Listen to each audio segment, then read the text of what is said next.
之玲，你當年宣講嘅，若果唔入娛樂圈，你會做咩咧？我都會諗盡辦法點樣入娛樂圈面對你。 OK 咁啊，非常好。但係咧，以下落嚟我會介紹呢啲嘉賓咧，佢宣完講者之後，係成為一位古箏演奏家。我哋請嚟今日特別嘉賓，古箏演奏家何盈盈小姐，你好啊！你好，盈盈你好。Hello。盈盈啊，你宣完講者，點解唔去演戲，再變成一位古箏演奏家咧？古箏演奏家係我由細到大嘅夢想啦，同埋我擅長彈古箏啦，亦都好想將呢個文化宣揚出去嘅。唔做戲啊？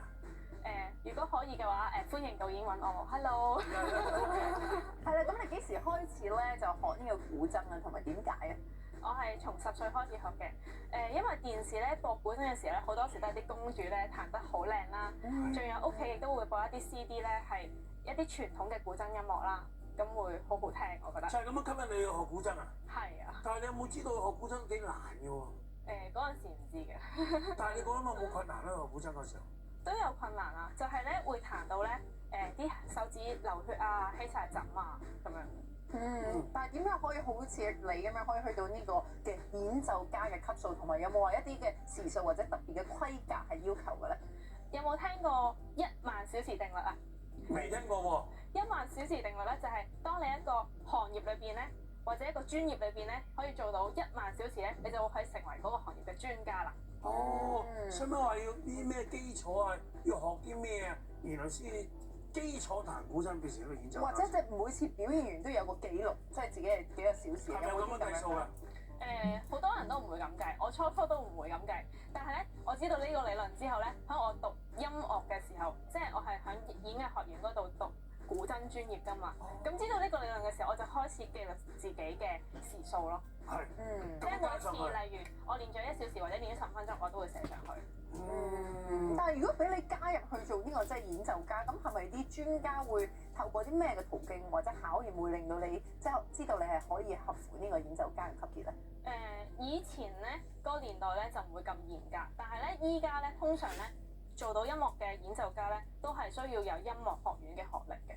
要定有規則同埋標準㗎，要幾耐先得咧？如果咁樣，首先一般啊。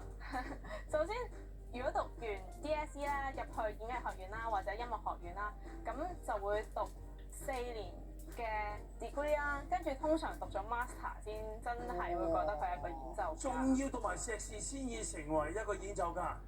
好多時係咁。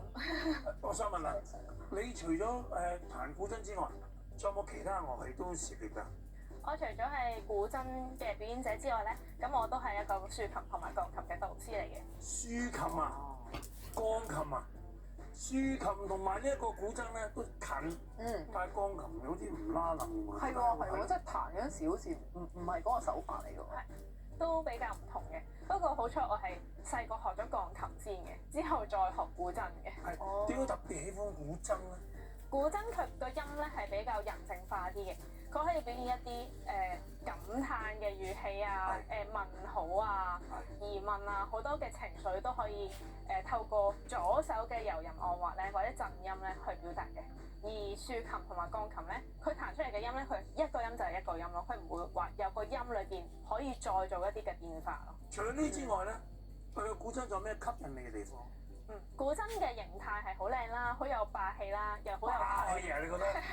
佢靚嘅，亦都好優美，但係佢同時可以兼備霸氣嘅。有一樣好特別，彈古箏咧，我唔見有譜嘅，真係估嘅，條線撳邊個出咩聲，難唔難掌握嘅咧？都係算難嘅，但係又唔可以話完全難，因為佢咧5聲音階啦，全部擺晒出嚟嘅。咁你咧只要睇準佢嗰條線咧，你彈落去就得啦。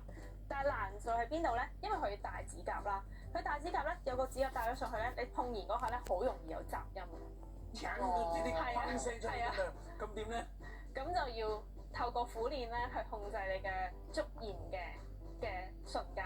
哇！喂，咁即係咁樣聽你講，係咪呢啲就係你平時彈古箏有時會遇到嘅蝦碌嘢，定係有冇啲咩難忘嘅經歷咧？由細到大都好多蝦碌嘢，例如細個唔記得帶表演鞋，就着咗對白飯魚去表演啦。咁咪好睇咯！咁就好彩有條裙遮住咗啦。咁大個咗之後有好多嘅蝦碌嘢，例如彈下條線斷咗啊！哇，好大喎！咁咧就咁點咧？咁冇辦法，要繼續扮落去，好扮冇嘢，跟住就用其他線去代替嗰條線啦，或者高八度彈、低八度彈，又或者用一個按弦嘅形式去模仿翻斷嗰條線嘅一個。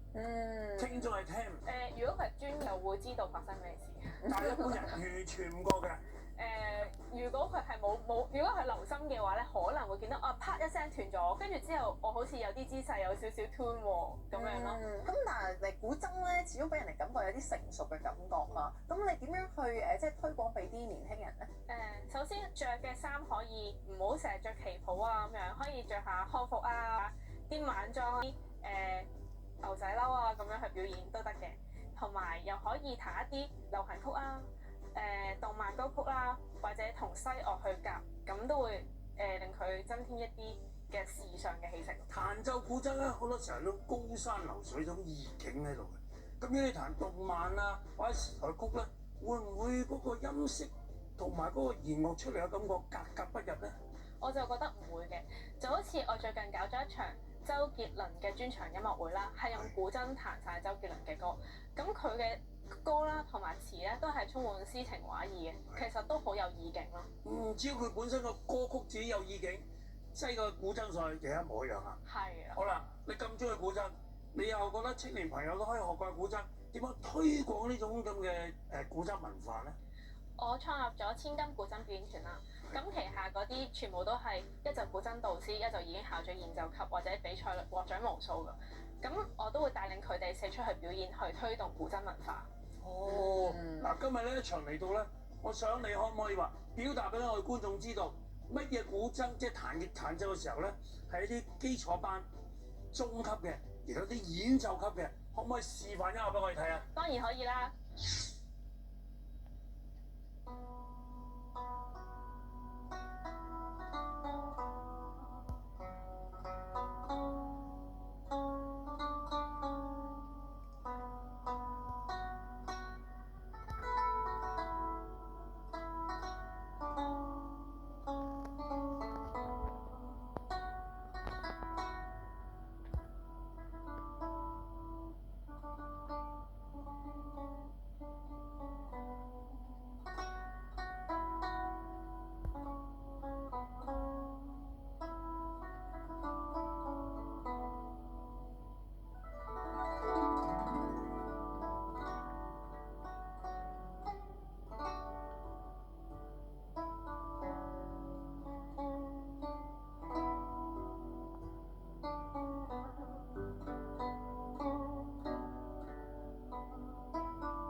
觀眾，你聽到高山流水，亦都聽到千軍萬馬，我完全感受到古箏嗰種優雅同埋澎湃。